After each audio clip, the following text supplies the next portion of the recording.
স্বাগতম সাসপেন্স বাংলাতে। আজকের গল্পটা হিমাচল প্রদেশের জিবি গ্রামের। মানে নববর্ষের ছুটিতে ঘুরতে গিয়ে ঠিক কি হয়েছিল একদল স্কুল শিক্ষকের সাথে। ঘটনাটা শোনালে গায়ে কাটা দিয়ে যাবে। শুরু করা যাক। দিল্লির একটি স্কুলের 9 জন শিক্ষক, ওরা 2025 সালের নববর্ষ উদযাপনের জন্য হিমাচল প্রদেশের জিবি গ্রামে যাওয়ার পরিকল্পনা করেন। আচ্ছা, মানে শীতের চরম রুক্ষতা আর বরফে ঢাকা পাহাড়ের কোলে শান্তিতে কয়েকটা দিন কাটানোর জন্য আর কি। সবাই তো নিশ্চয়ই খুব আনন্দেই ছিল। হ্যাঁ, আনন্দ তো ছিলই। দলে 3টি দুটি ছিল আর 3 জন সম্পূর্ণ একা। কিন্তু শুরু থেকে কিছু একটা অদ্ভুত ঘটছিল। বিপদ যেন ওদের পিছু নিয়েছিল।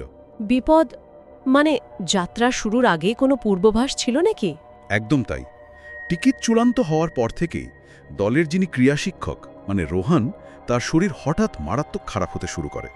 মারাত্মক খারাপ মানে সাধারণ জ্বর জ্বালা? না, কোনো কারণ ছাড়াই প্রবল জ্বর, সারা শরীরে অসহ্য যন্ত্রণা। মনে হচ্ছিল যেন অদৃশ্য কোনো শক্তি তার পথ আগলে দাঁড়াতে চাইছে। তাকে বিছানা থেকে ওঠার শক্তিটুকুও দিচ্ছিল না। বাপরে, তাহলে কি উনি যাত্রা বাতিল করেছিলেন? সেটাই তো আশ্চর্যের বিষয়। চরম অসুস্থতা নিয়েও জানুয়ারি মাসের 1 তারিখ সন্ধ্যায় রোহন যখন বাসে গিয়ে বসল, ঠিক তার পর মুহূর্তেই তার সমস্ত ক্লান্তি আর জ্বর জাদুর মতো উধাও হয়ে গেল। অসম্ভব! মানে বাসে ওঠার সাথে সাথেই শরীর পুরোপুরি সুস্থ? হ্যাঁ, অতি প্রাকৃত জগতে একেই বলা হয় নিখুঁত মায়াজাল। শিকারকে নিজের ডেরায় টেনে আনার জন্য অশুভ শক্তিরা অনেক সময় এমন বিভ্রম তৈরি করে যাতে শিকার আর পিছিয়ে না যায়। ও ভগবান! তারপর বাস তো যাত্রা শুরু করল। বাস চলতে শুরু করল অন্ধকারের বুক চিরে। চারদিকে ঘন কুয়াশা। রাত তখন 11টা। কুয়াশায় মোড়া একটি নির্জন খাবারের দোকানের সামনে রাতের আহারের জন্য বাসটি থামল। আচ্ছা, ওই পাহাড়ি ধাবাগুলোতে যেমন হয়? ঠিক। রোহন শৌচাগারে প্রবেশ করল। আর ঠিক সেখানেই শুরু হলো প্রথম সরাসরি আক্রমণ। আক্রমণ মানে কেউ কি ওখানে আগে থেকেই লুকিয়েছিল? শৌচাগারে বেসিনের সামনে দাঁড়িয়ে রোহন যখন হাত ধুচ্ছিল, তখন সে স্পষ্ট অনুভব করল তার ঠিক পেছনে এক বিশাল আকৃতির কেউ দাঁড়িয়ে আছে। বাপরে! সে কি কাউকে দেখতে পেয়েছিল আয়নায়?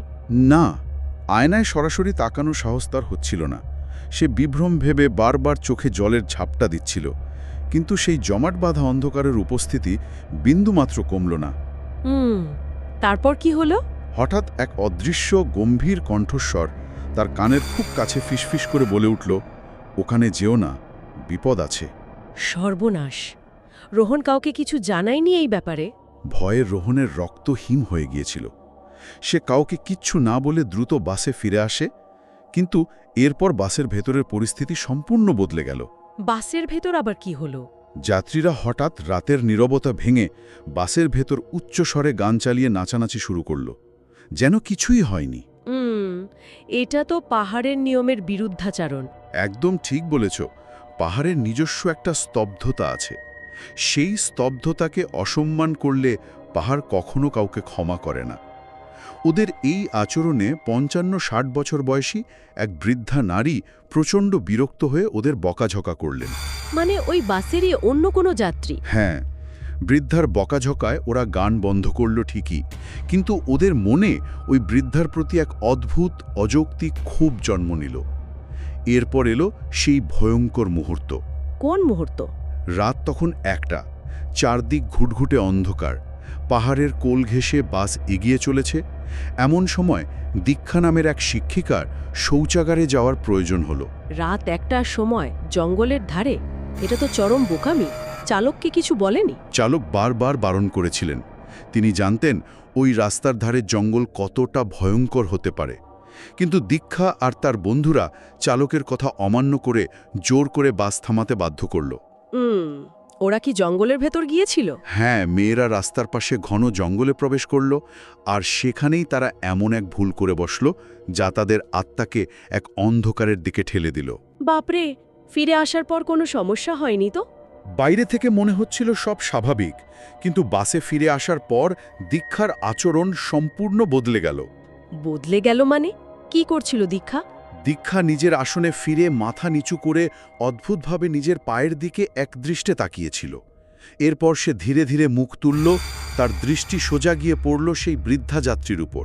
সেই বৃদ্ধা যিনি ওদের বকাঝকা করেছিলেন? হ্যাঁ, কিন্তু দীক্ষার সেই দৃষ্টি কোনো সাধারণ মানুষের হতে পারে না। তার চোখ দুটো যেন হিংস্রতায় জ্বলছিল, চোখের মনি স্থির আর মুখে এক পৈশাচিক কাঠিন্য। ও ভগবান, কোনো আত্মা কি ওদের ধরে ফেলেছিল? দীক্ষা হঠাৎ তার আসন থেকে ছিটকে বাসের মেঝেতে আঁচড়ে পড়ল। সে বন্য প্রাণীর মতো ছটপট করতে শুরু করল। মানে মৃগী রোগের মতো, নাকি চরম কোনো আতঙ্ক? না, সে দু হাত দিয়ে নিজের গলা এমনভাবে চেপে ধরেছিল যেন কেউ তাকে শ্বাসরোধ করে হত্যা করতে চাইছে। মুখ দিয়ে অদ্ভুত গোঙানির শব্দ বেরোচ্ছিল। কেউ কি বাঁচাতে যায়নি ওকে? রোহন আর অন্যরা ছুটে গিয়ে ওকে শান্ত করার চেষ্টা করল।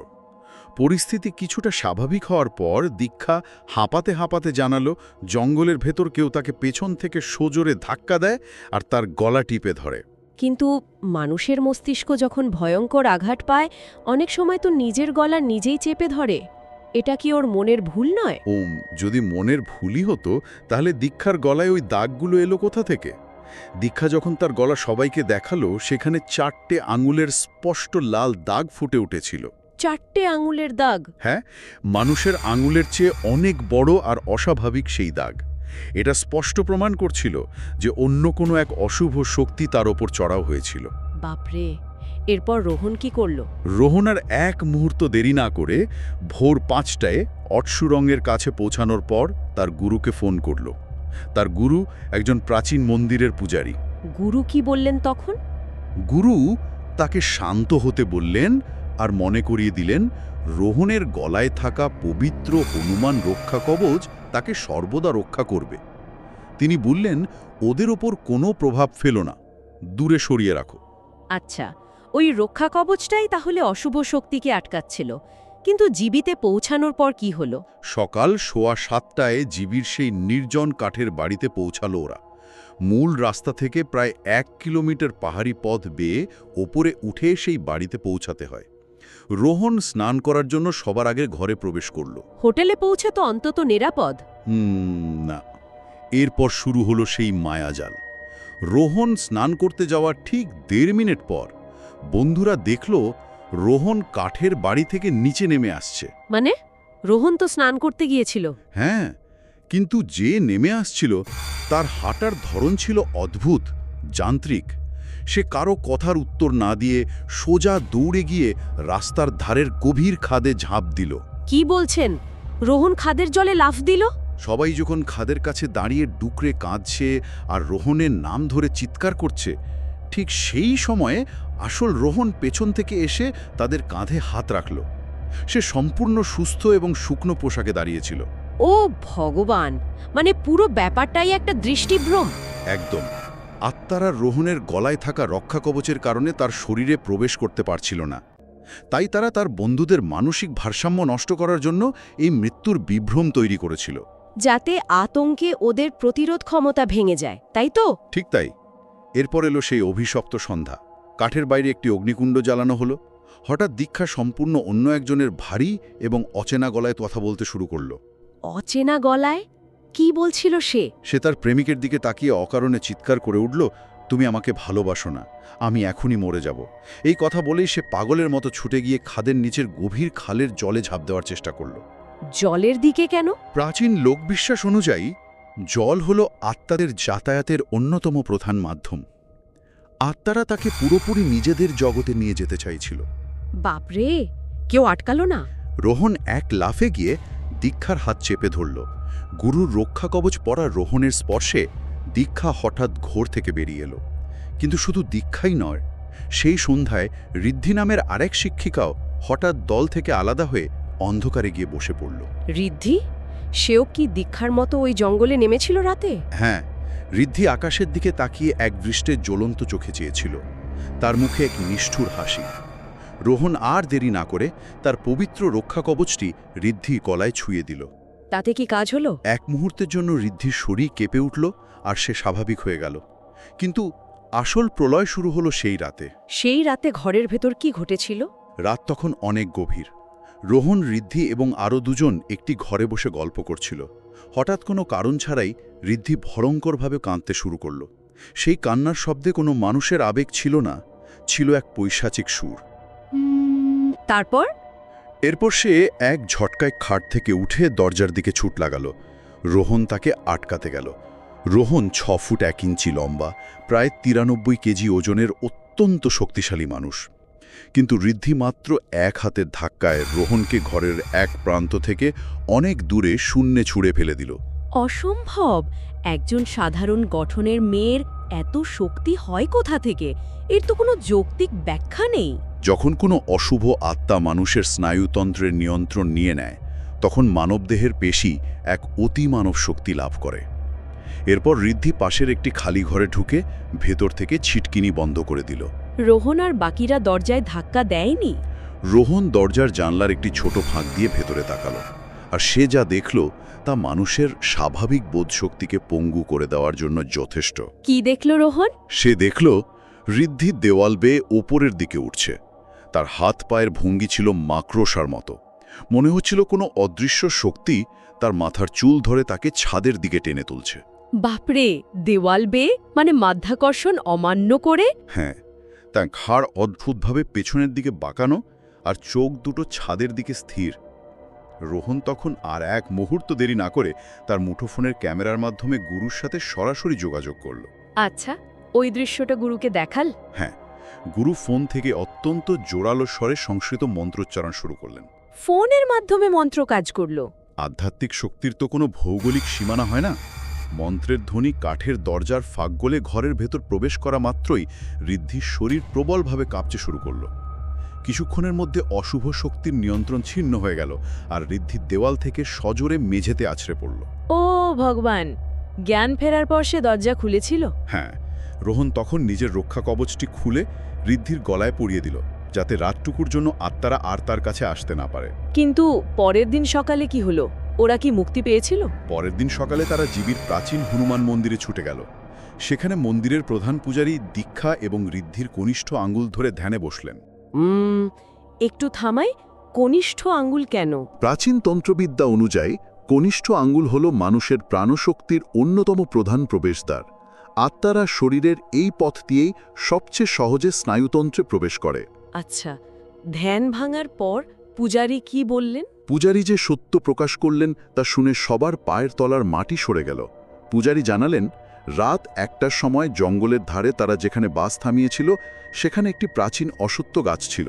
ওহ আচ্ছা, ওই যে মেয়েরা নেমেছিল? হ্যাঁ, অসত্য গাছ হলো দুটি জগতের মাঝখানের একটি সেতু। ওখানে দুটি অতৃপ্ত আত্মা আশ্রয় নিয়েছিল। গভীর রাতে ওই গাছের নিচে গিয়ে মেয়েরা পাহাড়ের নিয়ম আর ওই আত্মাদের প্রতি চরম অসম্মান করেছিল। তার মানে ওই দুটো আত্মা ওদের শরীরে ভর করে হোটেলেই চলে এসেছিল? একদম তাই। তারা বারবার মেয়ে দুটিকে দিয়ে আত্মহত্যা করিয়ে তাদের প্রাণ কেড়ে নিতে চেয়েছিল। কিন্তু রোহনের কাছে থাকা গুরুর রক্ষা কবচের কারণেই আত্মারা সফল হতে পারেনি। তাহলে কিভাবে মুক্তি পেলেন ওরা? পূজারী নিশ্চয়ই কোনো পথ বলে দিয়েছিলেন? হ্যাঁ, পূজারী সবার হাতে পবিত্র লাল সুতো পরিয়ে দিলেন। এরপর তিনি তাদের একটি নির্দিষ্ট বাক্য শিখিয়ে দিলেন। মন্দিরের বাইরে পা রাখার সাথে সাথে তাদের একসাথে বলতে হবে, যারা আমাদের সাথে আছো এখানেই থাকো এবং আমাদের যেতে দাও। আর কোনো শর্ত ছিল কি? সবচেয়ে বড় এবং কঠিন শর্ত ছিল, এই কথা বলার পর কোনোভাবেই কোনো অবস্থাতেই আর পেছনে তাকানো যাবে না। বাপরে! পেছনের দিকে তাকালেই কি আত্মারা আবার ফিরে আসতো? পেছনে তাকানোর অর্থ হলো তুমি তাদের অস্তিত্ব স্বীকার করে নিচ্ছ, তুমি ভয় পাচ্ছ। মৃত্যু ভয় তাদের শিখিয়ে দিয়েছিল কিভাবে পাহাড়ের নিয়ম মানতে হয়। একজনও পেছনে ফিরে তাকালো না, তারা নিরাপদে ফিরে এলো।